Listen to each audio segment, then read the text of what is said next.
Bismillahirrahmanirrahim. Uhayyikum tahiyyatan mubarakatan wa salaman 'indillah wa huwa rabbul 'arsyil 'azim. Assalamualaikum warahmatullahi wabarakatuh.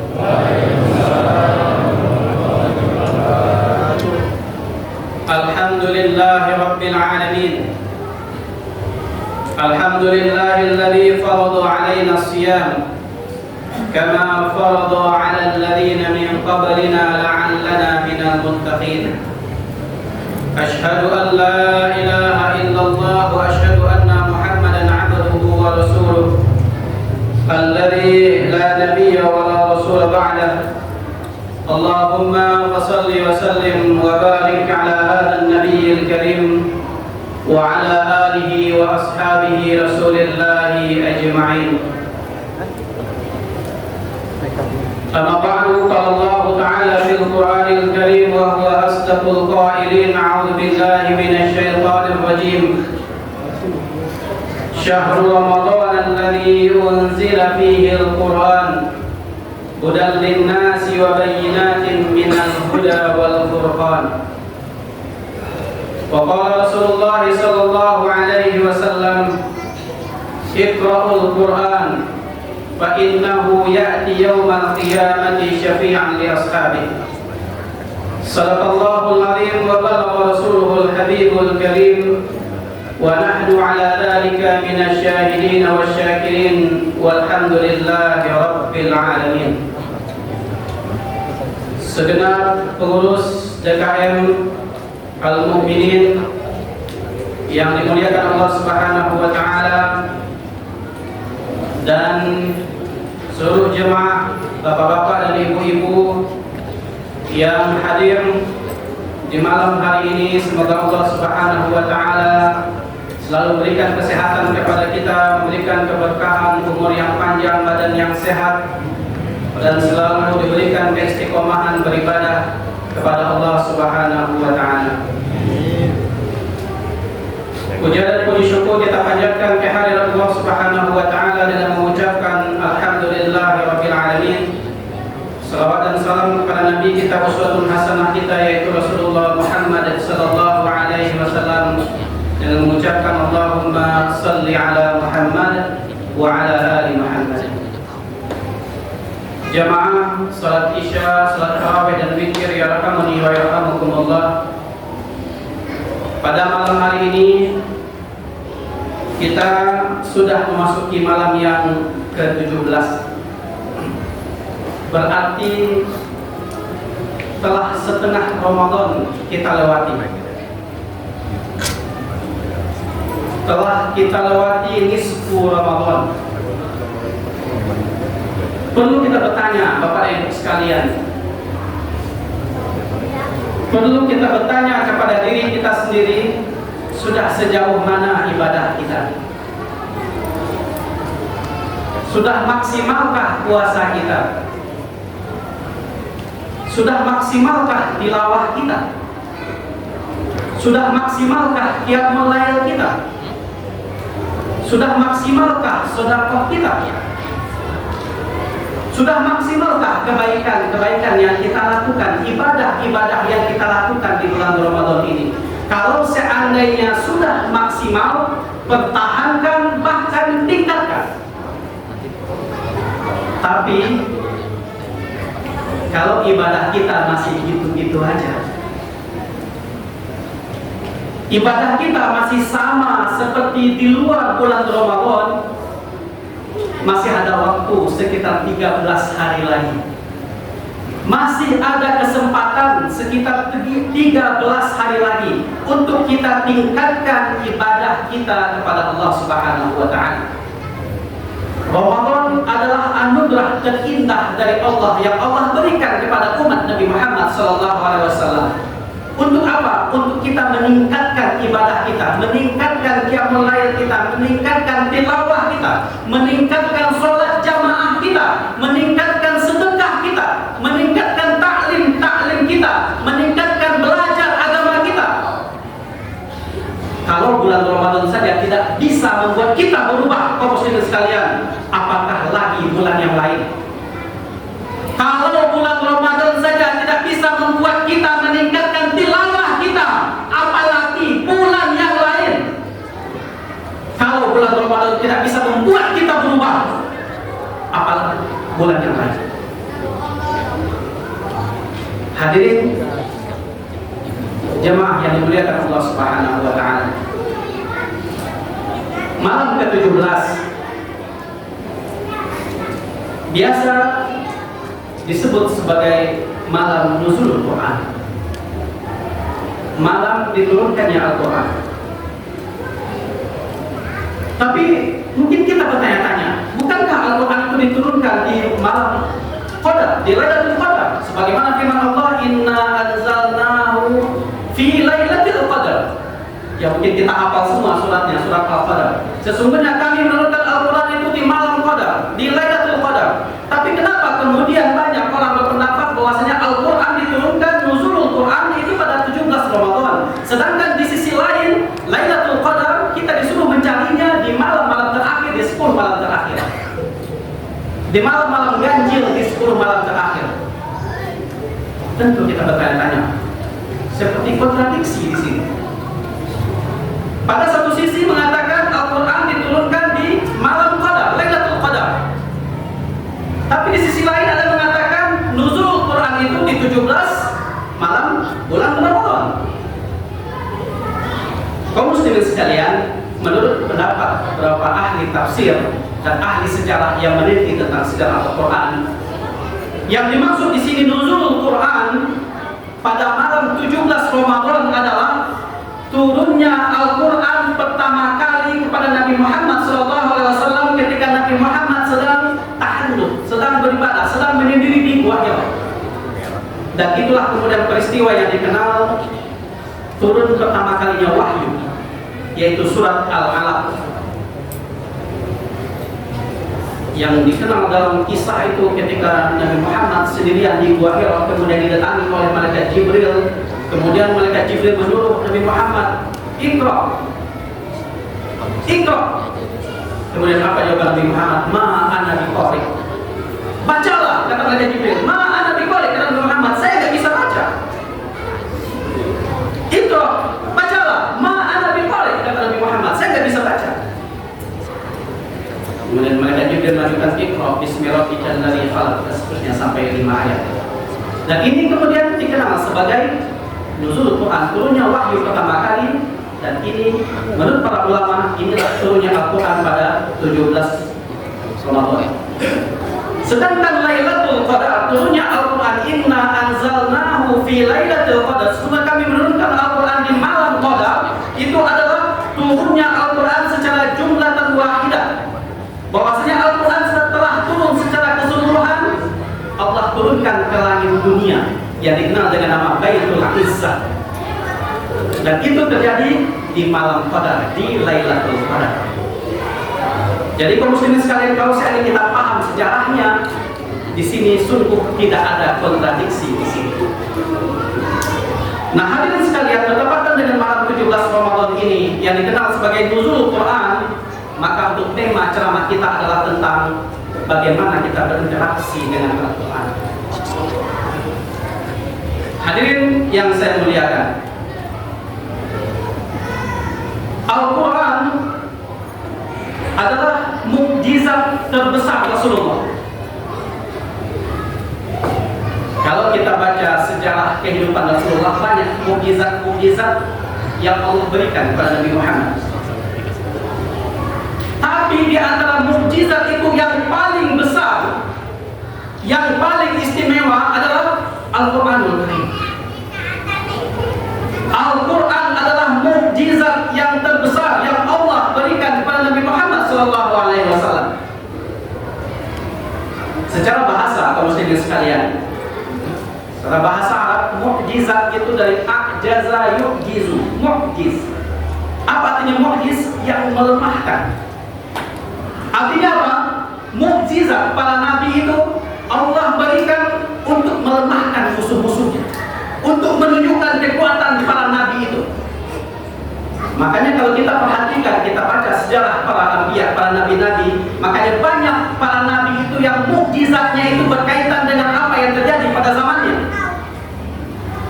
Mukjizat Nabi Musa contohnya, bagaimana tongkatnya bisa berubah menjadi ular. Kenapa?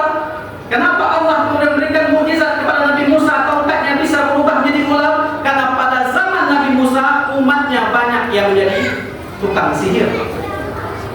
Bahkan dikisahkan di Al-Quran bahwa Fir'aun itu memiliki banyak tukang sihir dan mereka bisa merubah tongkatnya berubah menjadi ular. Dan Nabi Musa pun Allah berikan mukjizatnya, tongkatnya berubah menjadi ular, bahkan ularnya itu memakan ular-ular dari penyihir Fir'aun itu. Nabi Isa alaihissalam, Allah berikan mukjizat bisa menghidupkan orang mati, bisa menyembuhkan penyakit. Ternyata menurut para sejarawan ternyata umat Nabi Isa itu banyak yang bisa melakukan seperti itu. Makanya Nabi Isa Allah berikan mukjizat seperti itu. Dan Nabi Muhammad SAW Allah berikan mukjizat yang terbesar, yaitu Al-Quran, yang merupakan kata-katanya sangat indah, luar biasa. Bagi orang yang paham bahasa Arab akan tahu betapa indahnya bahasa Al-Quran, betapa tingginya bahasa Al-Quran. Kenapa Allah berikan mukjizat Al-Quran kepada Nabi Muhammad? Karena umat Nabi Muhammad pada masa itu, zaman jahiliyah itu, orang-orang pada masa itu sangat suka sekali dengan syikir-syikir, dengan kata-kata yang indah. Bahkan ada satu pasar yang terkenal di Makkah pada waktu itu, dinamakan dengan Pasar Bukas. Pasar ini tempat berkumpulnya para penyair-penyair yang hebat. Dan Al-Quran kemudian Allah turunkan dengan keindahan kata-katanya, bisa menundukkan para penyair-penyair itu, bisa mengalahkan kata-kata indah dari penyair itu. Dan hebatnya Al-Quran Allah turunkan kepada seseorang yang tidak bisa baca dan tidak bisa tulis. Nabi Muhammad SAW dikenal sebagai An-Nabiyul Ummiyu, Nabi yang ummi. Ummiyun dalam bahasa Arab, kalau ummi itu ibuku, ya-nya sukun, ummi. Ummun itu ibu, ummi ibuku. Tapi kalau ummiyun ada tasdidnya, ummiyun bermakna la yastati'ul qira'ah wal kitabah. Ummiyun adalah orang yang tidak bisa baca tulis, tidak bisa baca dan tidak bisa tulis. Boleh kita bilang sekarang disebut sebagai orang yang buta huruf. Nah, Al-Quran diturunkan kepada Nabi Muhammad yang ummi, yang tidak bisa baca, tidak bisa tulis. Artinya ini juga menunjukkan bahwasanya Al-Quran itu benar-benar dari Allah Subhanahu wa Ta'ala, dan Al-Quran bukanlah karangan Nabi Muhammad SAW. Bagaimana seseorang yang tidak bisa baca, tidak bisa tulis, bisa mengarang kata-kata yang indah ini? Wa ma yantiqu 'anil hawa in huwa illa wahyu yuha. Ini menunjukkan bahwasanya Al-Quran bukanlah karangan Nabi Muhammad sebagaimana yang dituduhkan oleh para orientalis fanatik. Bagaimana seseorang yang tidak bisa baca, tidak bisa tulis, bisa menulis sesuatu yang indah seperti Al-Quran. Ini membuktikan bahwasanya Al-Quran benar-benar dari Allah Subhanahu wa Ta'ala. Hadirin jemaah sholat isya, sholat tarawih dan witir yang saya muliakan,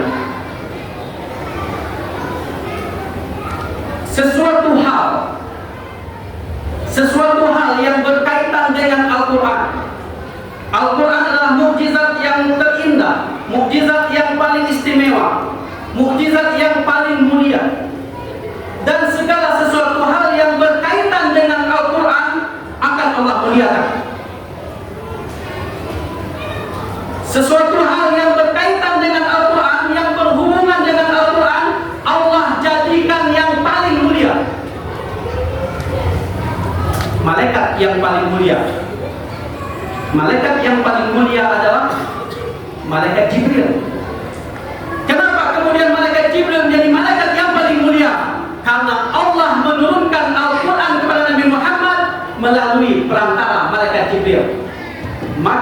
malaikat Jibril jadi malaikat yang paling mulia. Bulan yang paling mulia adalah bulan Ramadan. Kenapa? Kenapa bulan Ramadan menjadi bulan yang paling mulia? Karena di bulan ini Allah turunkan Al-Quran. Syahrul Ramadan alladzi unzila fihi Al-Quran. Bulan Ramadan menjadi bulan yang mulia karena pada bulan itu Allah turunkan Al-Quran. Malam yang paling mulia adalah Lailatul Qadar, malam Qadar. Kenapa malam Qadar, Lailatul Qadar itu menjadi malam yang paling mulia?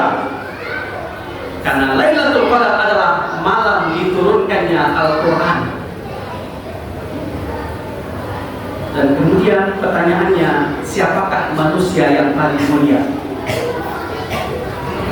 Manusia kemudian yang paling mulia adalah manusia yang berhubungan dengan Al-Quran, manusia yang selalu berinteraksi dengan Al-Quran, yang selalu membaca Al-Quran, selalu mentadabburi Al-Quran, mempelajari Al-Quran, maka dia akan menjadi manusia yang paling mulia.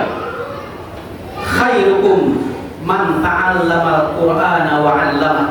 Sebaik-baik kalian adalah orang yang mempelajari Al-Quran kemudian mengajarkannya kepada orang lain.